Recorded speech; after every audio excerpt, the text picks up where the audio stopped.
নমস্কার বন্ধুরা, কলকাতা হাইকোর্টে আজকে যে মামলাটির দিকে সারা পশ্চিমবঙ্গবাসীর মূলত নজর ছিল এবং সোশ্যাল মিডিয়া জুড়ে টিভি জুড়ে যাদের মূল যেটা নজরে ছিল সেটা হচ্ছে 2017 সালে নিযুক্ত 32,000 প্রাথমিক শিক্ষকের চাকরি বাতিল মামলা।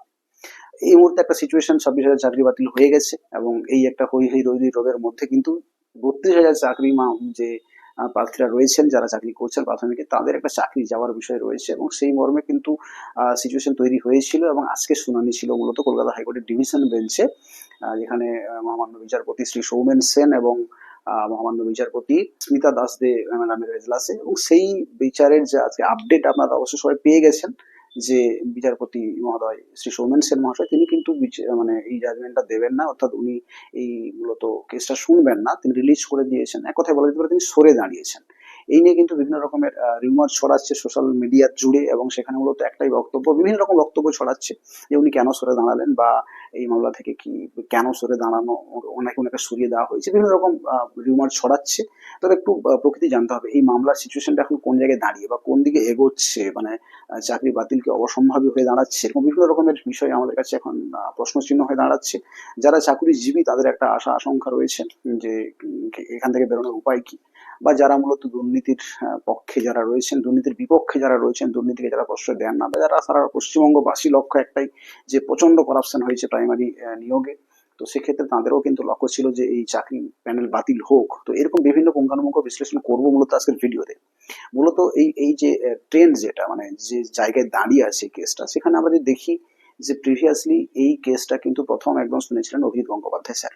তিনি কিন্তু এই কেসের যে রায় দিয়েছিলেন সেখানে উনি কিন্তু স্পষ্ট বলেছিলেন যে করাপশন হয়েছে এবং মূলত অ্যাপটিটিউড টেস্ট নেওয়া হয়নি, এবং সেই মর্মে তিনি চাকরি বাতিল করেছিলেন।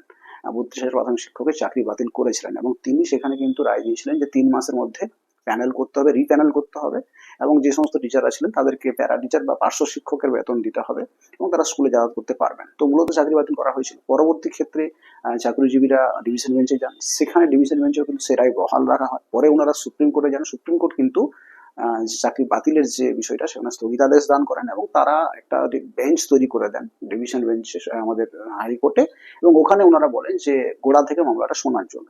তো সেই মর্মে শুনানি ছিল এবং যেটা আমরা আজকে আপডেট পেলাম যে বিচারপতি মূলত সৌমেন স্যার তিনি কিন্তু এই রায় থেকে সরে, মানে এই শুনানি থেকে সরে গেলেন আর কি। তো কারণটা কি, কেন সরলেন বা কি কারণ আছে, বিভিন্ন রকম রিউমার ছড়ে বেড়াচ্ছে যে উনি নাকি বিচারপতি শ্রী অজিত গঙ্গোপাধ্যায় স্যারের সঙ্গে একটা মনোমালিন্য হয়েছিল এক সময়, তো সেই কারণে তিনি ওনার কোনো বিচার শুনবেন না, ওনার কোনো জাজমেন্টের উপরে উনি জাজমেন্ট করবেন না, এরকম একটা বিষয় রয়েছে। আবার অনেকে বলছেন যে সম্ভবত উনি বুঝতেই পেরে গেছেন যে চাকরি বাতিল হচ্ছে, তাই উনি এরকম একটা রায়, যেহেতু শাসকঘনিষ্ঠ একজন বলে প্রচারিত হচ্ছে বিভিন্ন ক্ষেত্রে, তো হয়তো উনি এই কারণে সরে গেছেন। বিভিন্ন রকম রিউমার ছড়িয়ে বেড়াচ্ছে বা বিভিন্ন রকম রিউমার আমরা শুনতে পাচ্ছি, এবং অনেকে আবার বিভিন্ন রকম ভাবে হুমকিও দিচ্ছেন যে সম্ভবত এই এই রায়টা আবার ডিভিশন বেঞ্চে যাবে এবং ডিভিশন বেঞ্চে নির্দিষ্ট করবেন কিন্তু চিফ জাস্টিস, তিনি আবার কবে ডেট হচ্ছে বা কবে শুনানি হবে সেই ব্যাপারে বা কার বেঞ্চে যাচ্ছে এই শুনানিটা সেটাও নির্ধারিত করবেন। অনেকেই বলছেন যে দেবাংশু বসাক বা যিনি এর আগে এই জাজমেন্টটা দিয়েছিলেন ডিভিশন বেঞ্চে, দেবাংশু বসাক মহোদয়, এবং চিফ জাস্টিস যিনি সেই সময় ছিলেন মূলত মোহাম্মদ সাফার রাজদি যিনি ছিলেন, তো তার এজলাসে আবার নিয়ে আসার জন্য বলা হচ্ছে। তো এগুলো তো ফ্যাকচুয়াল বিষয়, এগুলো তো আমরা বিভিন্ন রকম যারা রয়েছি এই সঙ্গে অ্যাসোসিয়েটেড তারা এগুলো নিয়ে চর্চা করছি।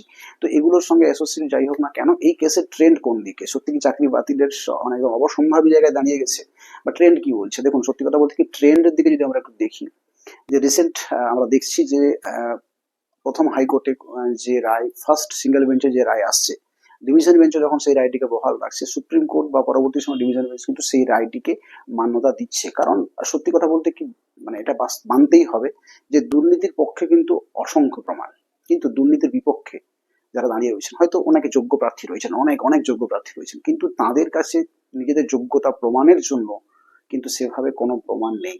এটা বাস্তব, এটা মানতে হবে, সে আমি হই বা যেই হোক না কেন। দ্বিতীয়ত যে বিষয়টা সব থেকে বেশি গুরুত্বপূর্ণ সেটা হচ্ছে যে পর্ষদের রোল অফ পর্ষদ, মানে পর্ষদের ভূমিকাটা কোথায়। পর্ষদ কিন্তু এর আগে, মানে আমাদের ডব্লিউবিবিপিই যে পর্ষদ, West Bengal board of primary education, তারা কিন্তু এই যে কেসের যে মেন যেটা মূলত বিষয়, মানে যেটাকে নিয়ে এই প্যানেলটা বাতিলটা বেশি অসম্ভাবী হয়ে দাঁড়িয়েছে, সেটা হচ্ছে অ্যাপটিটিউড টেস্ট। এই অ্যাপটিটিউড টেস্ট নিয়ে কিন্তু পর্ষদের রোল কিন্তু একেবারে নিষ্ক্রিয়, ইনঅ্যাক্টিভ, তারা কিন্তু সঠিক মানে সদুত্তর দিতে পারেননি। এবং ঠিক এই কারণেই কিন্তু অভিজিৎ গঙ্গোপাধ্যায় নিজেই পার্সোনালি বেশ কিছু কিছু ইন্টারভিউয়ারকে ডেকে তাদের কাছ থেকে কিন্তু স্টেটমেন্ট নিয়েছেন এবং সেই স্টেটমেন্টটা লিখিত আকারে কিন্তু রেখেছেন এই কেসের অর্ডারের মধ্যে। তো সেই জায়গায় দাঁড়িয়ে পর্ষদ যদি একটা সঠিক রোল প্লে করতো, বা এখনো সময় আছে, এখনো সুযোগ আছে, যে এপ্টিটিউড টেস্টটা কি, এটি খায় না মাথায় দেয়, বিভিন্ন বিষয়গুলো রয়েছে, এগুলোকে কিন্তু সঠিকভাবে যদি ইভালুয়েট করে যদি পর্ষদ সঠিকভাবে যারা রয়েছেন চাকরিজীবী তাদের পাশে দাঁড়ান, তাহলে কিন্তু সেখানে এই কেসের মুখ কিন্তু অন্যদিকে পজিটিভ দিকে আসতেও পারে, মূলত যারা চাকরিজীবী আছে তাদের পক্ষে। কিন্তু পর্ষদ কিন্তু সেভাবে গুরুত্বপূর্ণ রোল প্লে করেনি আগেও, বা এখনো করবে কিনা সে বিষয়ে সন্দেহের বহু অবকাশ রয়েছে। কারণ গৌতম পাল মহাশয়, যিনি বর্তমান পর্ষদের সভাপতি রয়েছেন, তিনি কিন্তু স্পষ্টভাবে একদম ভেবে রেখেছেন যে মানিক বাবুর আমলে বা মানিক ভট্টাচার্যের আমলে যে ধরনের করাপশন হয়েছে, সেই করাপশন গুলো যেহেতু তিনি তার জন্য কোনো দায়ী নন, তাই তিনি সেগুলোকে গাছাড়া অবস্থায় রেখেছেন এবং তিনি তার জন্য দায়িত্ব বা দায় বা দায়ভার না নিয়ে সম্পূর্ণ ক্যাজুয়ালি বিষয়টাকে কিন্তু তিনি ঠেলে দিচ্ছেন বিচার ব্যবস্থার উপর। তো বিচার ব্যবস্থা আইনের পথে চলবে, আইন আইনের পথেই চলবে। সুতরাং আমরা ব্লেম যদিও করতে পারি যে রাজনৈতিক বিভিন্ন রকমের দলাচলতা, রাজনৈতিক ইনফ্লুয়েন্স রয়েছে, বাম রাম বিভিন্ন ইত্যাদি, এগুলো থাকতেই পারে, কিন্তু আইন আইনের পথে চলবে। আইনকে চ্যালেঞ্জ করার মতো সিচুয়েশন কিন্তু থাকে, তুমি করো সেটা, কিন্তু আইন আইনের পথে চলে, তার সঠিক ভার্ডিকটা সে কিন্তু দেবে।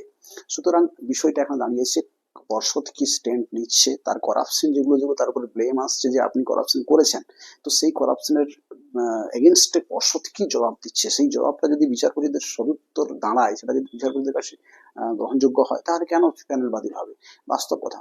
সুতরাং এখানে মেন জায়গায় যে এই প্যানেলকে বাঁচাতে গেলে পর্ষদের রোলটা সব থেকে বেশি, সঠিক প্রমাণ সাপেক্ষ দিয়ে যে না আমাদের বিরুদ্ধে যে ধরনের ব্লেম আসছে সেগুলো গ্রহণযোগ্য নয়, সেইভাবে মূলত স্ট্যান্ড দাঁড়ানো চাকরিজীবীদের পক্ষে, এটা কিন্তু মেন জিনিস। এছাড়া এই এই এই এতে অনেকগুলো ক্যান ফাইল হয়েছে, প্রায় 35টার কাছাকাছি, তো তাদেরও মূলত শোনার ব্যাপার রয়েছে। তো এটা একটা দীর্ঘমেয়াদী প্রসেস, এটা আজকেই যে শুনানি হয়ে যেত এমনটা নয়, বা আজকেই যে রায় এসে যেত এমনটা নয়, তো সময় সাপেক্ষ ব্যাপারতা রয়েছে। ধীরে ধীরে হয়তো আরো বেশ কয়েকটা শুনানি হবে, চিফ জাস্টিস একটা ডেট ফিক্সড করবেন, কার ডিভিশন বেঞ্চ এটাকে পুনরায় রাখছেন সেটা একটা দেখার বিষয়। তো সবকিছু মিলিয়ে কিন্তু পরবর্তী সময় কি জাজমেন্ট আসছে সেটা আইনের ব্যাপার, আইনের বিষয়গুলো ছেড়ে দেওয়া ভালো, আমাদের কাছে সেটা বেশি মূলত ফুলফিলমেন্ট হয়ে আমরা সেটা একটা ভার্ডিক্ট দিয়ে দিতে পারি এমনটা নয়। যাই হোক, আইন আইনের পথে চলুক, সৎ সতের পথে চলুক। যাই হোক, সত্যমেব জয়তে।